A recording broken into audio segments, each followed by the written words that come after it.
The courtroom gallery erupted. Claire, Derek's attorney, stood with predatory stillness, her voice cutting the receding chaos.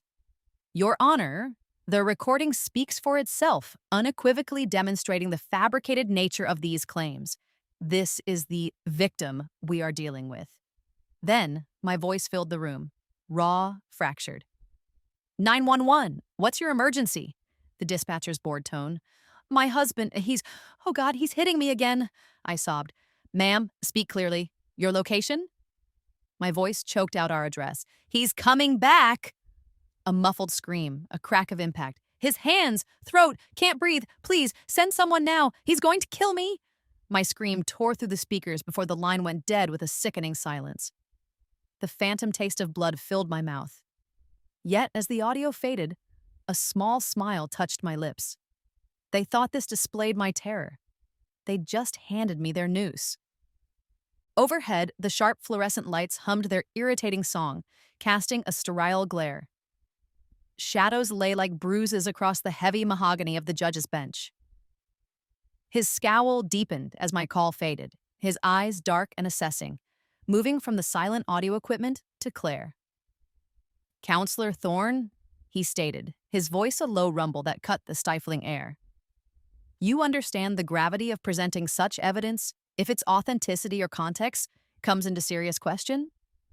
Claire met his gaze without flinching. Perfectly, Your Honor. We stand by its undeniable truth. The air crackled, the ugly residue of violence now charged with impending legal battle. My chest tightened, not with old fear, but with adrenaline, the focus of a predator sensing an opening. They think this is it, I thought, a grim vow. They believe they've shown me as unhinged. But my own broken pleas echoing in memory revealed their king dangerously exposed. This audio, their supposed masterstroke, was the colossal blunder I'd hoped for, their fatal mistake. The judge's gavel cracked, a sharp retort. Ms. Thorne, he addressed Claire, his voice like steel wrapped in velvet. You asserted in your brief these calls are a calculated fabrication designed to incriminate Mr. Chen. Claire's chin lifted defiantly. We did, Your Honor, and we intend to prove it. Our experts will demonstrate the inconsistencies and emotional theatricality. A serious claim, Counselor Thorne, and you are prepared to stake your client's defense on this interpretation? The judge pressed, his gaze unwavering. Wholeheartedly, Your Honor, Claire responded, her voice laced with false confidence. The truth, as they say, will be plain for all to see. The judge then turned his stern gaze to me. Ms. Chen, these are grave accusations, compounded by this audio. Do you wish to respond before I rule? My heart hammered. Your Honor, I said, my voice surprisingly steady. What you heard was my terror, inflicted by Mr. Chen. I need only a short opportunity to show why that call and others were buried, and what else they've deliberately concealed. The judge's expression remained unreadable. Very well, he stated finally. This court grants a 24-hour recess. He looked directly at me. Use this time, Ms. Chen, to prepare your defense regarding these recordings. We reconvene tomorrow at 3 p.m. sharp. Across the aisle, Derek finally caught my eye. His lips twisted into that familiar, smug sneer I knew so well, a look of pure, unadulterated triumph he probably thought was intimidating. Claire, beside him, offered a tiny, reptilian nod of satisfaction. He thinks he's already won. He has no idea, I thought, letting my own lips curve into a slight, knowing smile as I held his gaze. Absolutely no idea what's truly coming your way, Derek. The heavy courthouse doors sighed shut behind me, a sound of finality that ironically marked a new beginning. The city's cacophony enveloped me, a stark contrast to the courtroom's hushed tension. I stood for a moment on the wide stone steps, the chill of the late afternoon air doing little to cool the feverish determination burning within me. This wasn't just a legal battle anymore, it was a reclamation of my life, my voice. My fingers, surprisingly steady, danced across the screen of my phone, pulling up a number I hadn't dialed in years but had seared into my memory. Lieutenant Torres. He'd been the supervising officer on more than one occasion when Derek's rage had shattered our home. Each ring of the phone was a countdown. 1, 2. He picked up on the third, his voice a flat, non-committal, Torres. I drew a steadying breath, the metallic tang of city fumes, a bizarre counterpoint to the phantom taste of blood that still lingered from the courtroom audio. Lieutenant Torres, I began, my voice carefully devoid of the tremor that had defined me in that horrifying 911 call. I needed to project strength, unwavering resolve. This is Maya Chen. I am formally requesting the complete dispatch archive, including all audio recordings and associated logs for the address 1850 Willow Creek Drive. The period I require is from January 1st, 2019 through December 31st, 2023. I let the words hang in the air, a clear, unambiguous demand. To be perfectly clear, Lieutenant, I added, my voice hardening slightly, I don't just want the call that was played in court today. I want every single incident, every frightened whisper you logged, every time your officers were dispatched to my home. Yeah, I am specifically interested in the calls that Mr. Chen ensured were buried, the ones that never saw the light of an official report. A loaded silence crackled over the line, so dense I could almost feel its weight.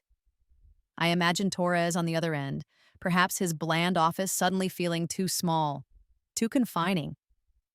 Finally, he cleared his throat. Maya, Mrs. Chen. He corrected himself, a flicker of that old, almost respectful formality he'd used before Derek's influence had fully taken hold. That's quite a comprehensive request. 4 full years of records. It's a significant undertaking for our archives department. Are you certain about these dates? What exactly are you hoping to find, fishing through all that material? His tone was carefully neutral, but the slight emphasis on fishing was a clear tell. He knew this wasn't some idle curiosity. He knew the implications. I leaned back against the cold, indifferent stone of the courthouse building, a wry smile touching my lips that he couldn't see. Oh, I'm not fishing, Lieutenant, I replied, my voice dropping to a low, determined pitch that brooked no argument. I'm excavating. I'm digging for the truth you and your department so willingly helped my ex-husband bury.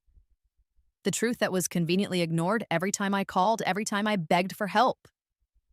My grip tightened on the phone.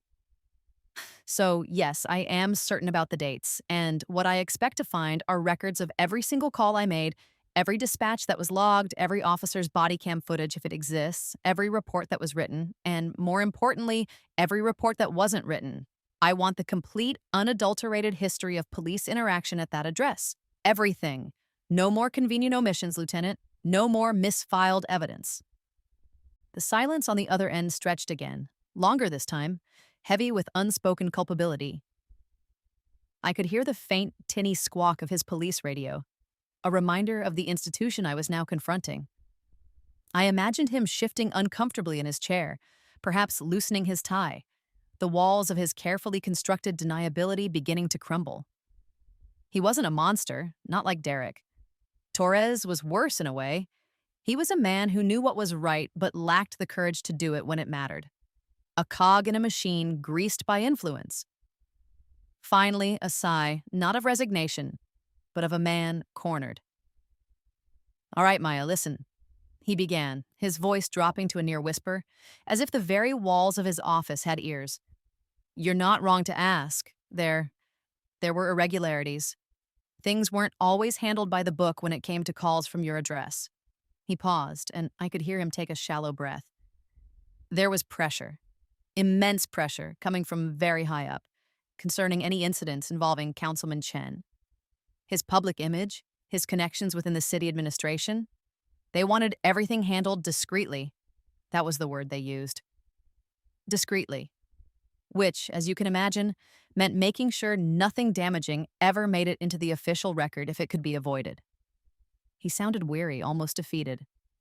They spun it as being for the good of the city, to avoid scandal. It wasn't my call, not entirely. There were direct suggestions, strong suggestions. My gaze drifted to the courthouse clock tower, its numerals stark against the twilight blue. 3 p.m. The judge's words. Reconvene tomorrow, 3 p.m. sharp. 24 hours, ample in court, a shrinking window out here with a mountain of obscured evidence to find. Strong suggestions, Lieutenant? I echoed, voice like ice. Or a directive to ignore a man terrorizing his wife, ensuring no record remained? For the good of the city?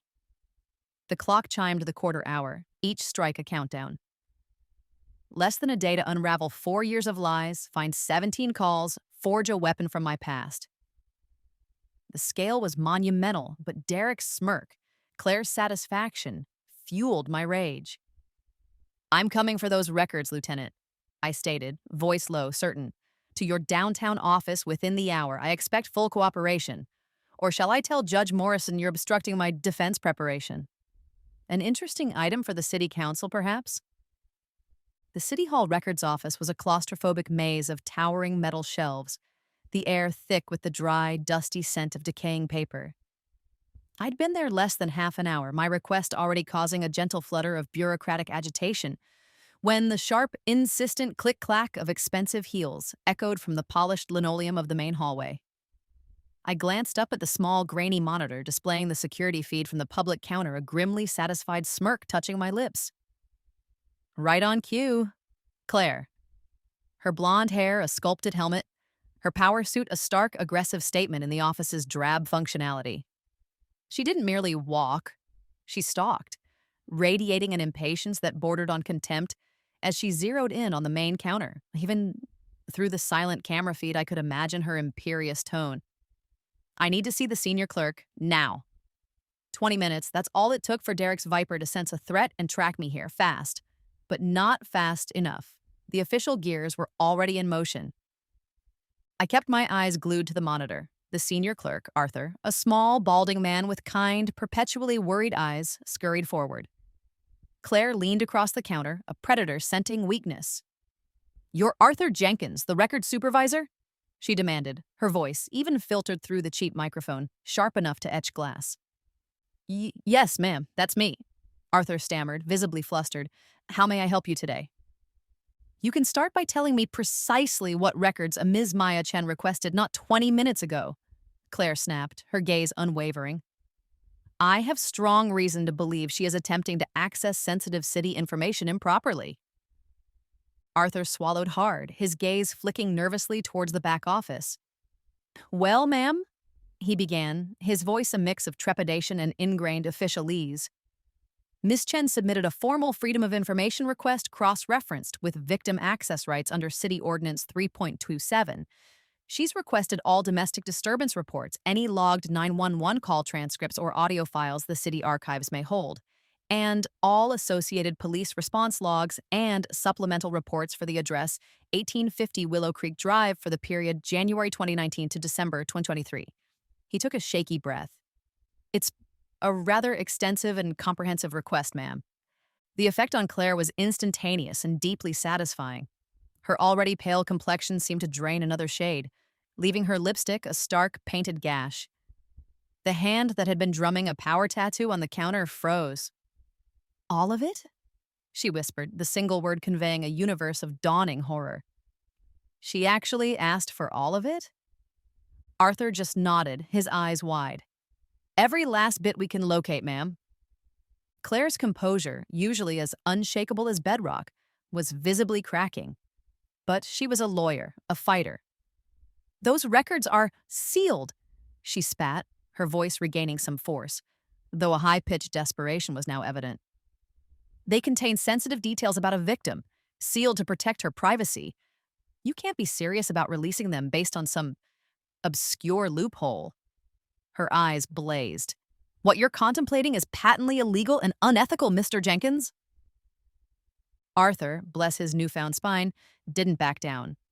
He pushed his glasses further up his nose. "Actually, ma'am, there's no loophole," he stated, his voice surprisingly steady. "City Ordinance 327, subsection B, paragraph 4, very clearly stipulates a verified victim has an undeniable legal right to access all records pertaining to their own case, regardless of sealed status. Ms. Chen is the verified victim." He tapped my forms. She provided multiple forms of government-issued identification, sworn affidavits. Her signature matches our records. Legally, my hands are tied. "In fact," Arthur added, a hint of defiance creeping in, "it would be illegal for me to deny her access based on her documented status." Claire stared, speechless for 5 seconds, her jaw working. The wall of her legal bluster dismantled. "This is an outrage," she finally managed weakly.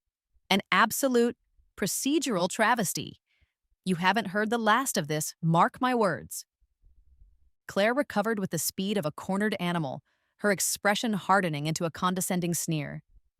"Oh, spare me the bureaucratic recitations, Arthur," she hissed, her voice dropping to a conspiratorial whisper that was somehow more menacing than her shouts. She leaned even closer across the counter. "You and I are adults. We both understand the real context of Ms. Chen's so-called emergencies. Those calls were not factual accounts. They were manipulative performances. Hysteria, Mr. Jenkins, pure and simple. She has a documented history of emotional instability, which I am prepared to attest to under oath." That was a venomous lie, and I made a mental note. "Furthermore," Claire continued, pressing her advantage as Arthur visibly shrank, "the police department itself, your city colleagues, investigated these repeated call-outs. Their internal assessment, which I have seen, concluded that most incidents were, let's use the term, significantly exaggerated by Miss Chen due to her volatile state. There was an official, albeit quiet, understanding to handle her calls with skepticism." Her eyes narrowed. "Are you truly telling me you'll disregard that considered professional assessment from law enforcement simply because she's filled out a form? Releasing those raw, unverified recordings without proper context could be incredibly damaging and irresponsible. It could even constitute a privacy violation against Mr. Chen, given the established pattern of false accusations." While Claire was still fulminating at the front counter, a younger, calmer clerk named Sarah led me into the chilly, cavernous archive room. The musty scent of old paper, of decades of human drama, was overpowering. She gestured to 3 large, overflowing cardboard boxes.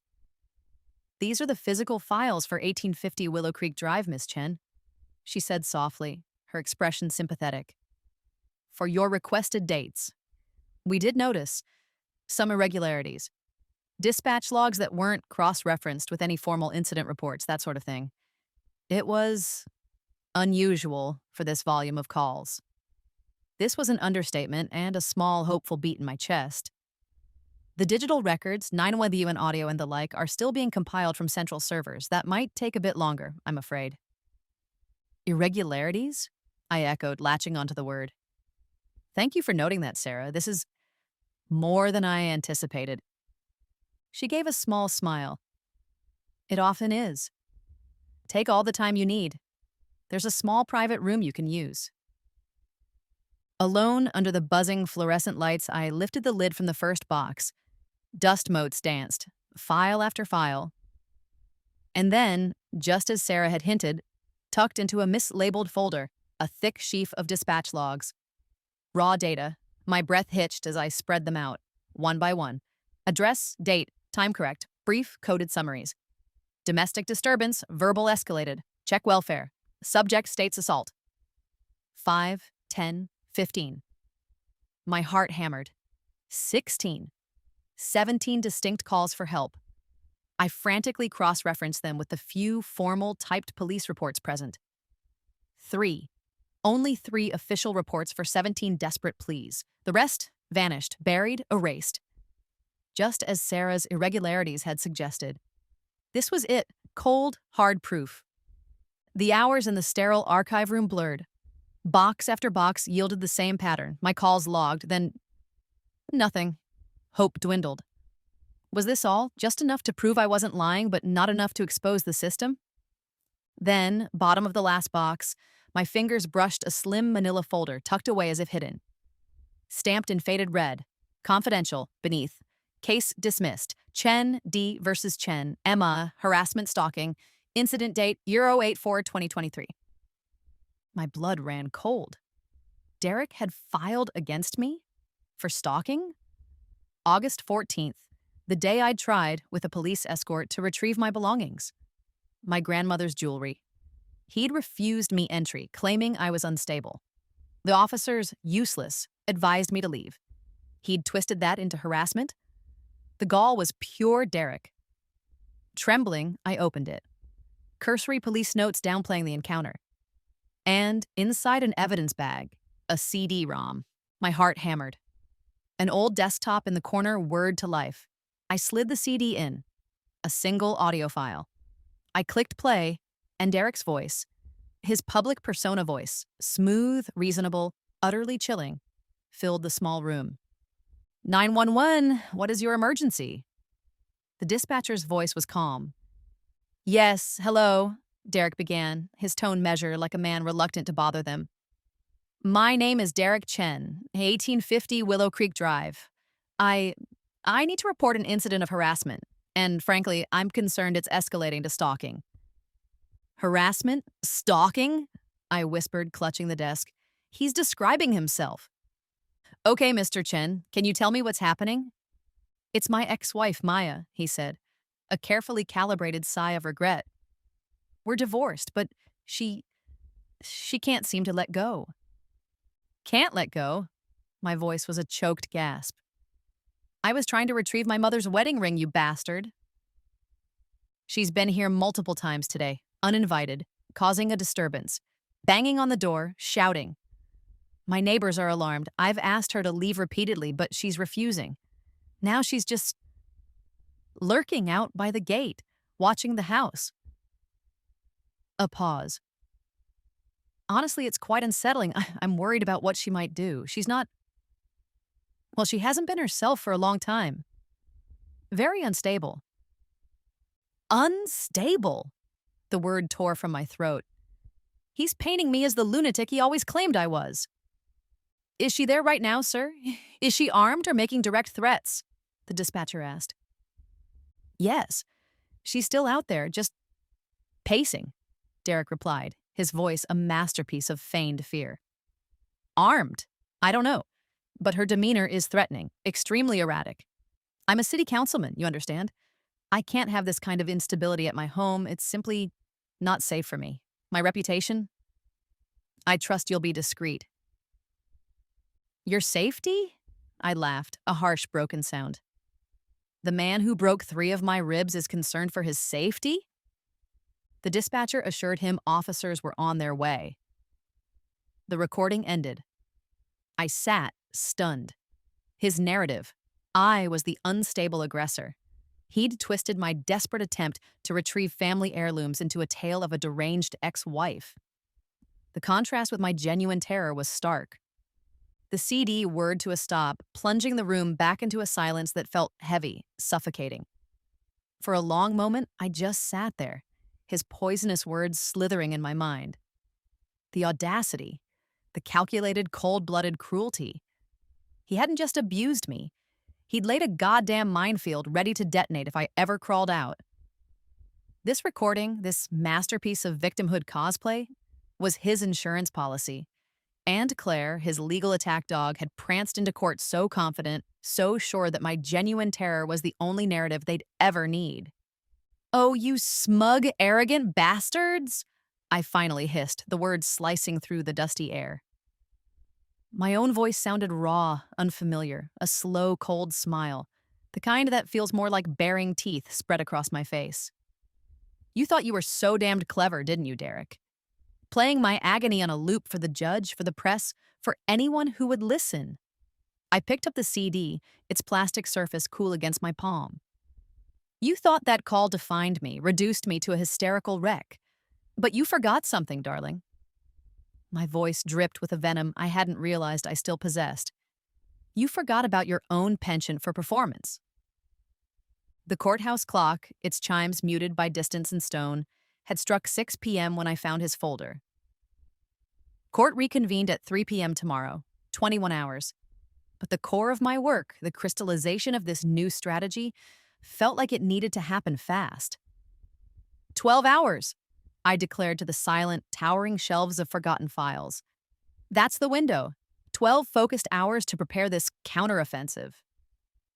My mind, once a maelstrom of fear and confusion, was now a well-oiled machine, clicking through possibilities, discarding non-essentials. First, my call, I strategized aloud, pacing the small, clear area by the table. They've already heard it. Good.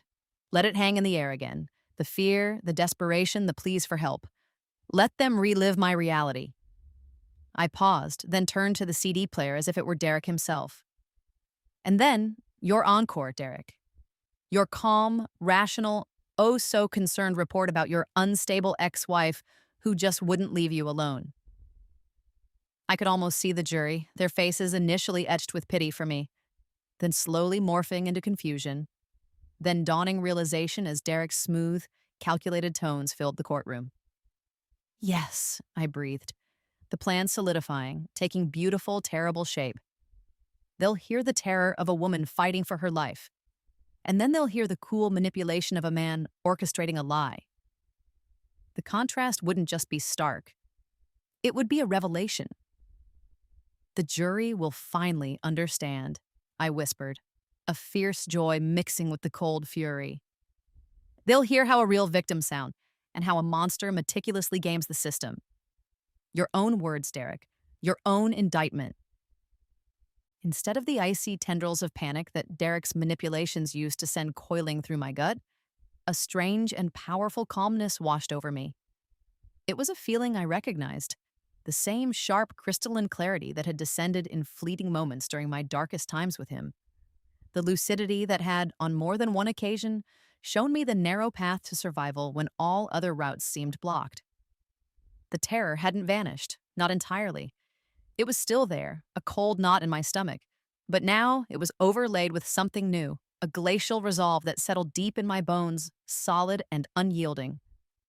No more running, I declared to the silent, listening shelves, my voice gaining a firmness that surprised even me. No more hiding. He will not write my story with his poison pen any longer. This, I gestured to the stacked dispatch logs, the damning folder, the treacherous CD.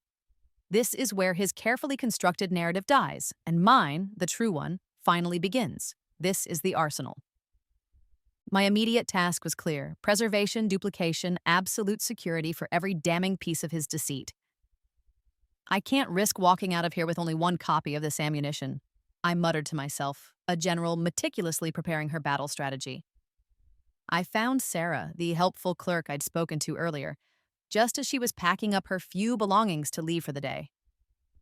Sarah, I began, trying to keep the tremor of fierce exultation from my voice, to sound merely urgent rather than transformed. I apologize profoundly for keeping you, but those files I was reviewing, especially the manila folder and that CD, they are extraordinarily sensitive, beyond crucial. Is there any possibility, any at all, of using a secure photocopier and making a digital copy of this audio right now? It's a matter of utmost, critical urgency for me. She looked a little taken aback by my sudden intensity, by the wild blaze that must have been in my eyes. But she recovered quickly, her kind gaze studying me with a flicker of understanding. Of course, Miss Chen. We have a heavy-duty copier in the staff lounge. It's quite fast. And yes, I can certainly help you rip the audio from that CD to a USB drive before I go. Are you quite all right? You look as though you've faced down a formidable demon today. Several, actually. Sarah, several lifelong ones, I admitted, a humorless, tired smile touching my lips. But I believe, thanks to the irregularities you so astutely pointed out in your archives, I've just found the very weapon I need to banish them for good. You might have just helped save more than you know. For the next hour, the only sounds in the small utilitarian staff lounge were the rhythmic whir and reassuring click of the photocopier and the quiet, efficient tapping of Sarah's fingers on the keyboard as she expertly transferred Derek's duplicitous 911 call to two separate encrypted USB drives I always carried in my purse. One for the official record, Your Honor, I murmured, practicing under my breath as I labeled one, and one for my own secure backup, just in case. I looked at Sarah. One can never be too careful when dealing with particularly venomous snakes, can one? As the final copied page slid warm and crisp into the output tray, I felt a profound, irrevocable shift within me. The broken, trembling victim who had stumbled into the courthouse that morning, bracing for more humiliation, was a ghost, a shedskin. In her place stood someone else, someone tempered in the fires of betrayal and unimaginable injustice, someone armed not just with irrefutable evidence, but with an unshakable, diamond-hard resolve. This was the clarity that had saved my life. This was the preparation for war. All right, Derek, I whispered, carefully assembling the meticulously copied documents into neat, damning piles that represented the chapters of his downfall. You craved a war? You finally provoked one. And this time, I'm not just fighting back. I'm bringing an army of truth, and it's going to burn your carefully constructed world of lies straight to the goddamn ground. I gathered my precious, hard-won cargo, the weight of it a comforting reassurance. It was time to leave the dusty silence of the archives and step back into the storm. But this time, I wasn't just weathering it, I was the storm. Channel 7's investigative unit had a reputation for tenacity, for sinking its teeth into city corruption and not letting go. I bypassed the main reception and headed straight for the bustling, chaotic heart of the newsroom. Phones rang, keyboards clattered, the air thrummed with a caffeinated energy. I spotted her almost immediately, a woman with sharp, intelligent eyes and an air of perpetually chasing a deadline, her desk an island of organized chaos. The nameplate read, Senior Investigative Reporter. This had to be her. I walked directly to her desk. She looked up, a flicker of surprise at my unannounced intrusion. "Can I help you?" she asked, her voice wary. Wordlessly, I pulled the thick stack of dispatch logs from my bag and laid them squarely in the center of her desk. Beside them, I placed one of the USB drives. "My name is Maya Chen," I said, my voice low and steady. "And that is evidence the city police department, possibly under pressure from certain city council members, has been systematically burying domestic violence calls and selectively editing official records to protect an abuser who is one of their own." Her eyes, initially skeptical, narrowed as she picked up the top log. I watched her scan it, then another. Her professional mask slipped as she absorbed the dates, the address, the coded summaries of violence. Then she looked at the sheer volume of the stack. Slowly, she reached for the USB drive. Her eyes widened, the dawning comprehension of a seasoned reporter smelling blood in the water, the blood of a very big story. The investigative reporter didn't say anything for a long moment, her focus entirely on the document spread before her. Her brow furrowed in concentration as she cross-referenced several of the dispatch logs with the few, scarce official reports I'd included. Her pen began to move, first slowly, then with increasing speed, across a yellow legal notepad, underlining details, making connections, her expression growing more intent. The ambient chaos of the newsroom seemed to fade, her desk becoming the still eye of a gathering hurricane. Finally, she looked up at me, her sharp eyes now glinting with professional excitement and barely suppressed outrage. "These timestamps," she said, her voice a low, incredulous hum, tapping a log. "They clearly indicate 17 separate emergency calls from your former address. 17 distinct incidents. Yet according to these official records," she flipped through the handful of official police reports I'd provided, "only 3 of those 17 calls ever resulted in a formal police report being generated." 3. Is that correct, Ms. Chen? Her pen flew. "The other 14. They just vanished. No official paper trail beyond these raw dispatch entries?" I nodded, my throat tight. "Vanished, buried, erased. 14 times I called for help, and 14 times the system made sure it looked like it never happened. Beyond these initial logs they couldn't completely make disappear." The reporter leaned back in her chair. "This is dynamite, Miss Chen. 17 calls, 3 reports. That's a 5-alarm fire. But the key will be substantiating this pressure from above you alluded to." I met her gaze steadily. "Lieutenant Torres, he's a senior officer, practically admitted as much to me on the phone hours ago. He used terms like significant pressure from above and directives to keep incidents involving Derek Chen discreet because of his city council connections. That's why those 14 calls effectively vanished. He was clearly uncomfortable, but he confirmed the cover-up." The reporter's eyes widened slightly. "Lieutenant Torres said that? A 30-year veteran? If he's willing to go on record." "I don't have him recorded," I admitted. "But his discomfort was palpable. And his admission points to the rot." I leaned forward. "This was never just about my marriage.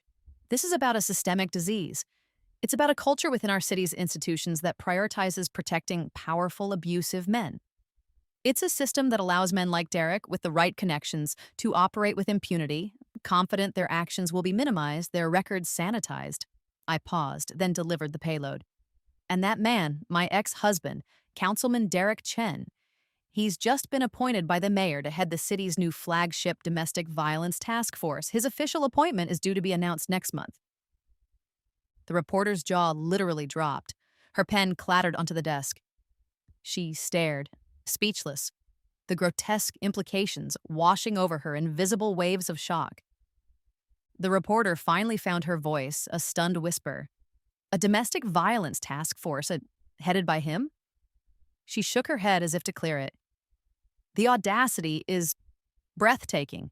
When did you say this appointment was being announced? Next month, according to my information, I confirmed. Her eyes suddenly sharpened, a new, urgent calculation in them. She spun in her chair, tapping furiously at her keyboard, pulling up what looked like a city appointments calendar.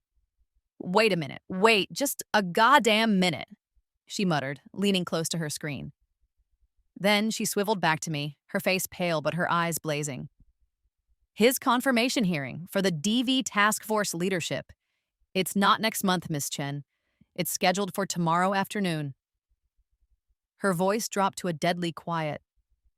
3:30 p.m., right after your trial is due to reconvene. They were going to ram this through before anyone could connect the dots, before your case could taint his shining new image as the city's champion against domestic abuse. My own blood ran cold. The cynical, meticulous planning. They weren't just covering up his past. They were aggressively trying to build him a future on a throne of lies. So if I don't expose this by then? If you don't, the reporter finished grimly, Councilman Derek Chen, a man with 17 documented domestic disturbance calls ignored by police, will be the new public face of domestic violence advocacy in this city. And this evidence, she gestured to my logs, might be buried even deeper once he's in that position. The timing is diabolical. The reporter snatched her desk phone, barking orders. Camera crew prepped. Someone find who's on the mayor's press list for a 3:30 p.m. confirmation hearing tomorrow. DV Task Force chair. Yes, that one. She slammed the phone down, eyes already scanning my documents again. A man appeared at her elbow, older, tie loosened, the air of a seasoned producer. What have you got that's making you this agitated, Miller? He rumbled. She didn't look up. Potential police cover-up, domestic violence calls involving Councilman Derek Chen. 17 calls, 3 reports. The producer raised an eyebrow. Chen? Slippery.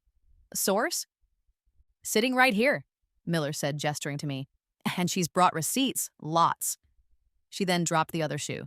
And guess who Chen, our alleged serial abuser with a sanitized record, is slated to be confirmed as tomorrow afternoon, just after his ex-wife's trial for supposedly fabricated 9/11 calls reconvenes.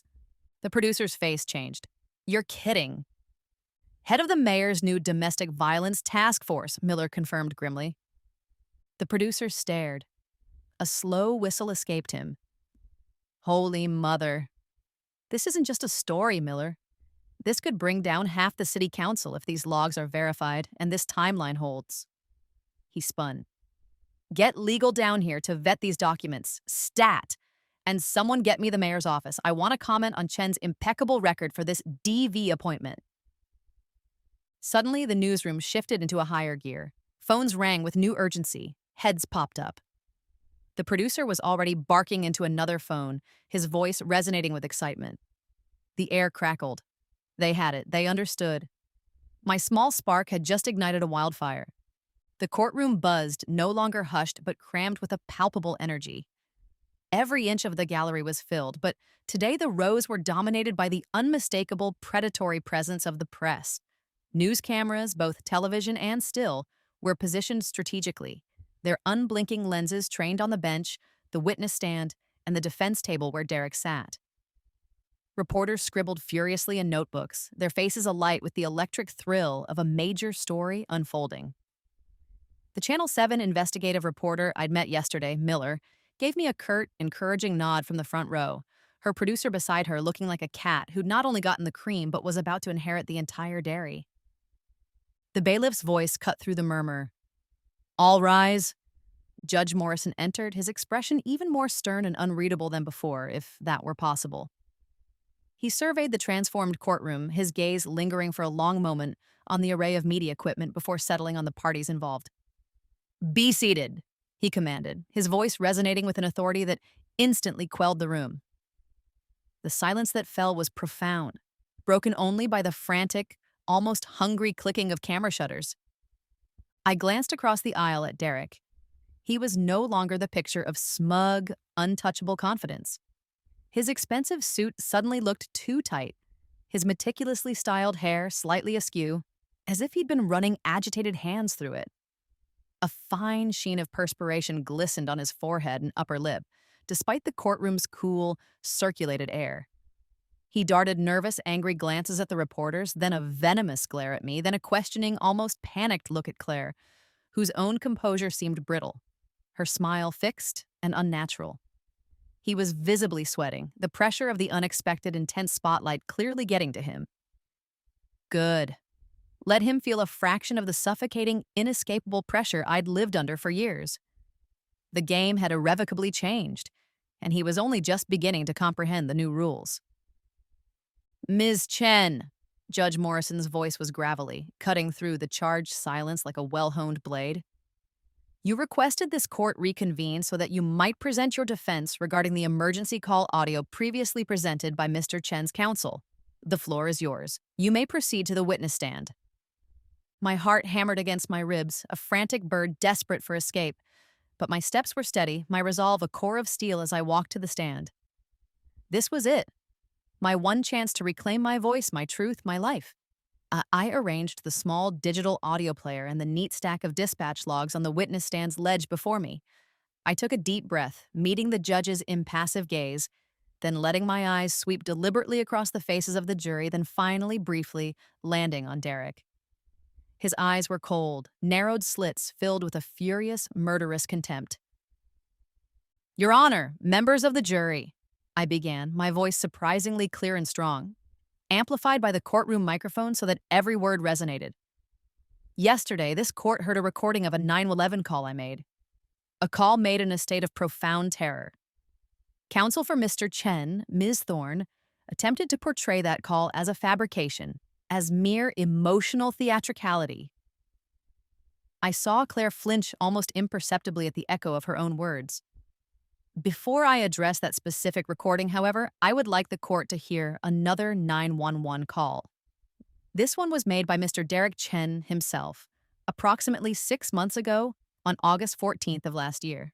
I pressed play. The courtroom was utterly silent. Save for the sound of Derek's smooth, controlled voice filling the space, the same recording I'd listened to with dawning horror and then grim understanding in the dusty archives, the one where he'd so expertly painted himself as the victim. Yes, hello, Derek's recorded voice began, oozing a carefully measured, almost apologetic concern. My name is Derek Chen. I live at 1850 Willow Creek Drive.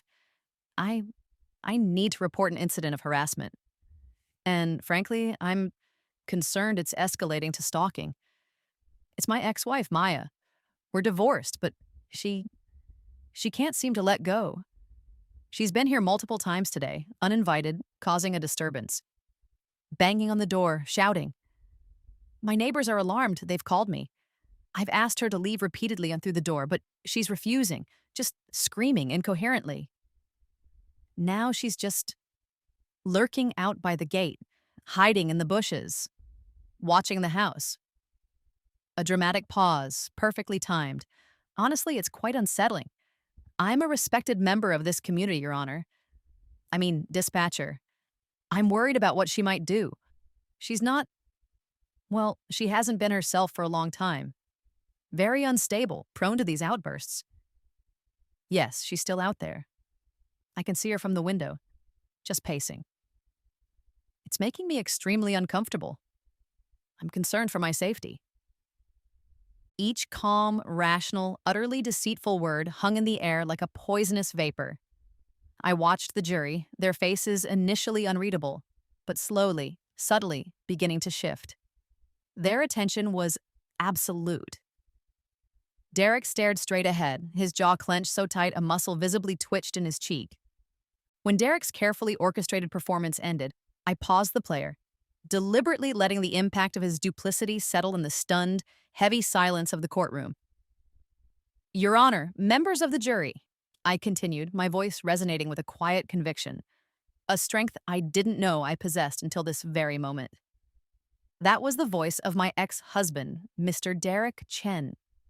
A voice you may note is calm, perfectly rational, measured. The voice of someone relaying information, perhaps feigning concern, but certainly not the voice of someone in the throes of genuine abject terror.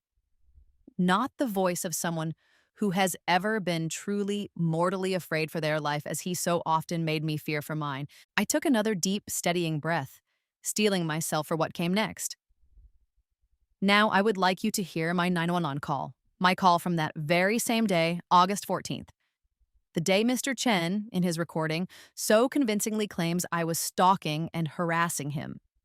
The day I had arranged, with prior police notification, to pick up my deceased grandmother's irreplaceable jewelry and other personal effects he was illegally and cruelly withholding from me. My fingers trembled slightly, not from fear this time, but from the surge of adrenaline as I queued up the second recording.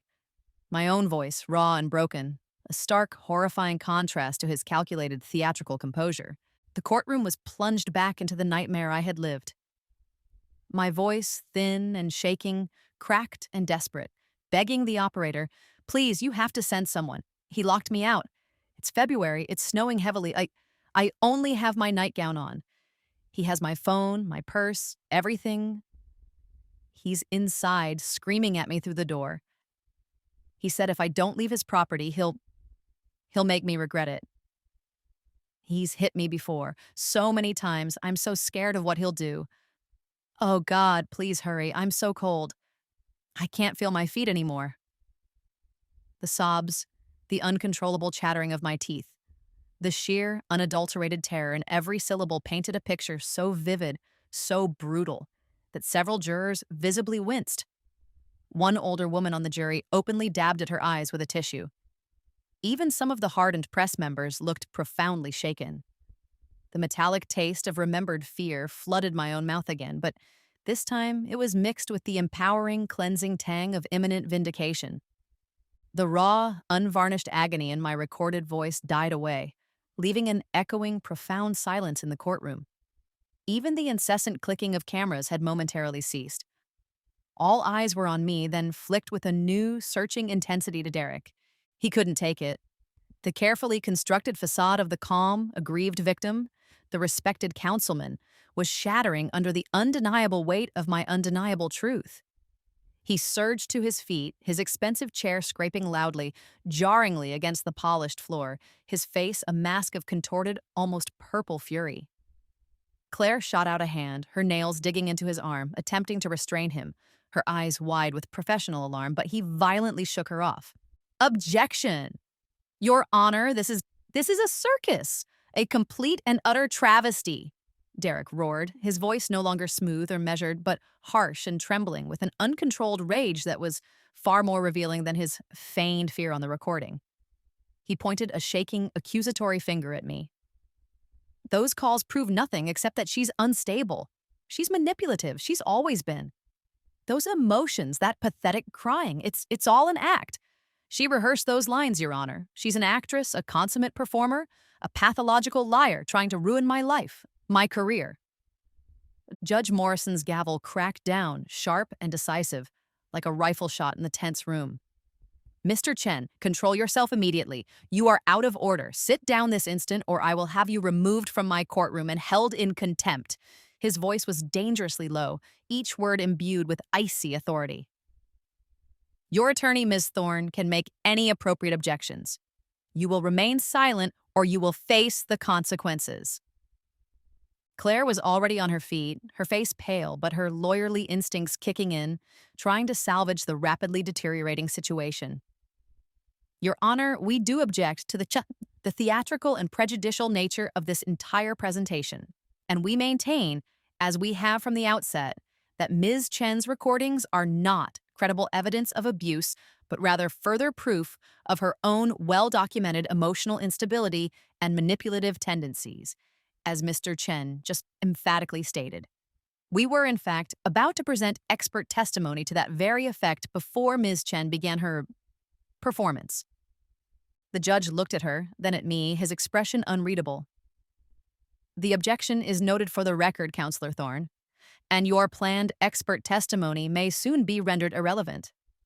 The jury, I assure you, is perfectly capable of weighing the credibility of all evidence presented before them.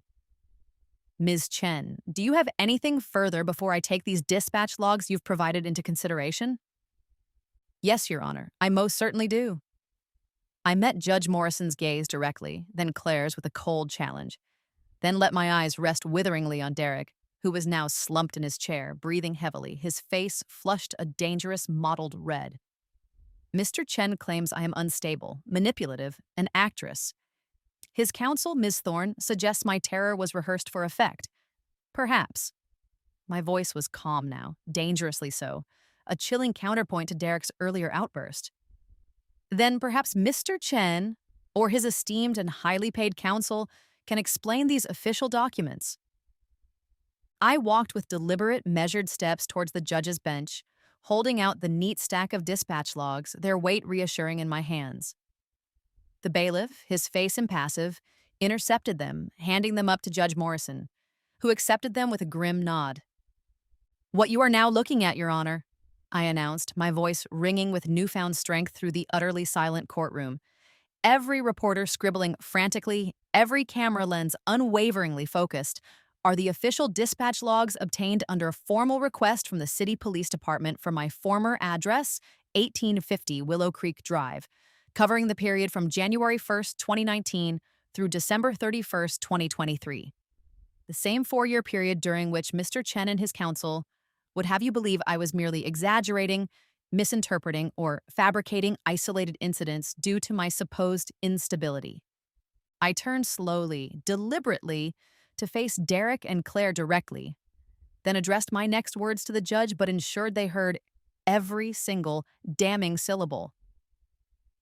Those logs detail 17 separate emergency calls I made to 911, seeking help from domestic disturbances, from verbal assaults, from physical assaults, all at the hands of Mr. Chen. 17 calls for help, Mr. Morrison. My voice was low now, intense, each word carefully chosen, each one a hammer blow. Yet as the few official police reports, or rather the glaring, deafening lack of them, will confirm when this court properly examines them alongside these logs, your client, Councilman Derek Chen, with his city council connections, his carefully cultivated influence, and his web of enablers, made absolutely certain that only 3 of those 17 desperate pleas for assistance ever resulted in an official, actionable police report being filed with the prosecutor's office. 14 times, Mr. Morrison. 14 times my terror, my calls for help, my pleas for someone, anyone to intervene were deemed unfounded, a simple misunderstanding, exaggerated by female hysteria, or simply vanished into thin air. Dismissed at the scene, no report filed, just as he always wished I would. Judge Morrison's face was a grim, unreadable mask of stone as he meticulously examined the dispatch logs one by one, his gaze occasionally flicking up from the pages to stare hard and long at Derek, then at a visibly paling Claire, then back to the damning, irrefutable official records before him. The silence in the courtroom was absolute, so thick with tension it felt as if the air itself had solidified, broken only by the almost imperceptible rustle of paper as the judge turned each log, his lips a thin, hard line. Minutes stretched into an eternity, each tick of the large courtroom clock a nail hammered into Derek's coffin of lies.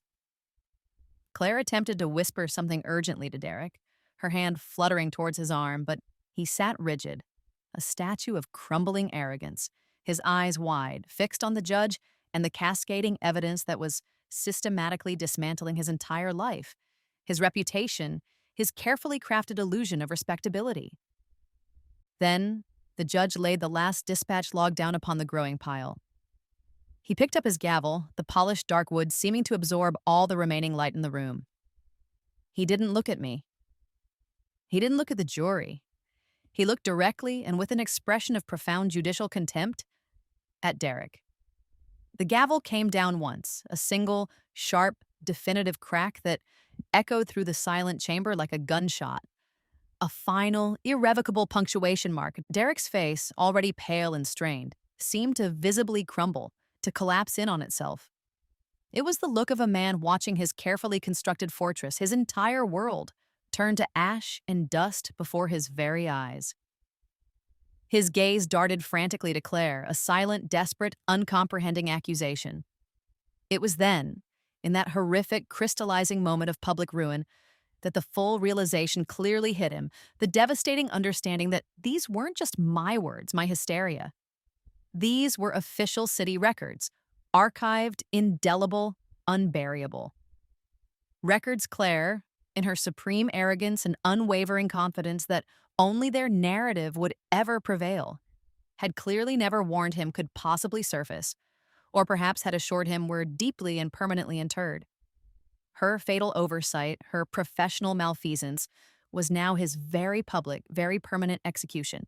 The echo of Judge Morrison's gavel resonated through the stunned courtroom, a definitive full stop. He adjusted his glasses, his gaze sweeping over Derek's stunned, disbelieving face and Claire's mask of crumbling professional composure, before finally settling on me. For the first time, I thought I detected a sliver of something beyond stern impartiality in his aged eyes, perhaps grim respect, or simply profound judicial weariness with the depths of human mendacity. After careful and thorough review of the dispatch logs presented by Ms. Chen, Judge Morrison began, his voice calm but imbued with an undeniable authority that silenced every rustle in the packed courtroom.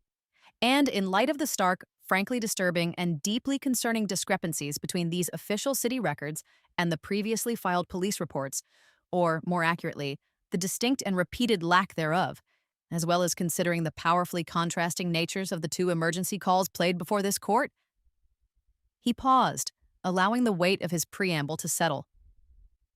Gasps, quickly stifled, rippled through the gallery. Reporters leaned forward, pens flying. This court finds that the accusations of falsification of emergency calls and so-called emotional theatricality leveled against Ms. Chen are not only entirely unsubstantiated, but appear, rather, to be a deliberate, calculated, and malicious misrepresentation of facts by the opposing party, designed to discredit a genuine victim. His eyes flicked to Derek and Claire as cold and hard as obsidian. Therefore, regarding the motion to dismiss based on Mr. Chen's prior complaint of harassment, and indeed considering the totality of the evidence now brought into the clear light of day, he took a significant breath. Case dismissed with full prejudice. A collective exhalation, then a rising wave of sound washed over the courtroom. Excited murmurs, camera shutters clicking in a furious volley, a choked sob of pure relief from somewhere behind me. It was over. That part, the legal battle for my sanity and credibility, was finally over. But Judge Morrison wasn't finished. He held up a hand, his authority instantly quelling the rising noise. Furthermore, he continued, his voice hardening to the temper of steel, this court cannot and will not ignore the extremely serious implications raised by the evidence Ms. Chen has courageously brought forward regarding the handling or mishandling of her multiple desperate calls for emergency assistance over a period of years. The potential for systemic failure here is deeply concerning. Therefore, Ms. Chen, he addressed me directly, his tone softening only marginally, I am referring this entire sordid matter, the questionable conduct of certain police officers, the alarming discrepancies in official reporting, and the very serious potential for witness intimidation, obstruction of justice, and evidence tampering, to Internal Affairs and the District Attorney's Office for immediate, thorough investigation. He looked pointedly with undisguised disapproval at Derek and Claire. This court, and this city, expects a full accounting. There will be consequences, make no mistake. 6 months later, the harsh courtroom lights were a distant, almost surreal memory. I stood under the warmer glow in the community room of the city's largest women's shelter, the faces looking up at me new, mostly young, etched with fear, hope, and hesitant curiosity. These were the new advocates I was now training. The most important thing I can teach you, I said, my voice calm, confident, resonating with hard-won authority, is to document everything, absolutely everything. Every call, every bruise, however faint, every veiled threat, every dismissive officer, every doctor's visit, every single interaction with any authority figure. I gestured to a whiteboard where I'd listed key elements, precise dates, exact times, officer badge numbers, direct quotes. Keep a hidden journal, digital, password protected, backed up. Make copies. Email them to a trusted friend. Because the system, I paused, looking at each of them, is not inherently designed to protect the vulnerable. It's often structured to protect itself and those who know how to manipulate it. Your meticulous records, your undeniable paper trail, that becomes your client's armor, her sword, and sometimes her only path to being believed, to being truly seen, and to ultimately being safe. A young woman with earnest eyes asked, "But what if the police still won't file a report, Maya? What if they just make it disappear like they tried with yours?" "A vital question," I affirmed. "Then your client's own records become even more powerful. You don't accept their dismissal. You use those records to formally challenge them, go over heads, to internal affairs, to the oversight board. You go to a reporter if you must." My smile was tinged with steel. "You make so much noise, backed by irrefutable, documented proof that they cannot ignore you.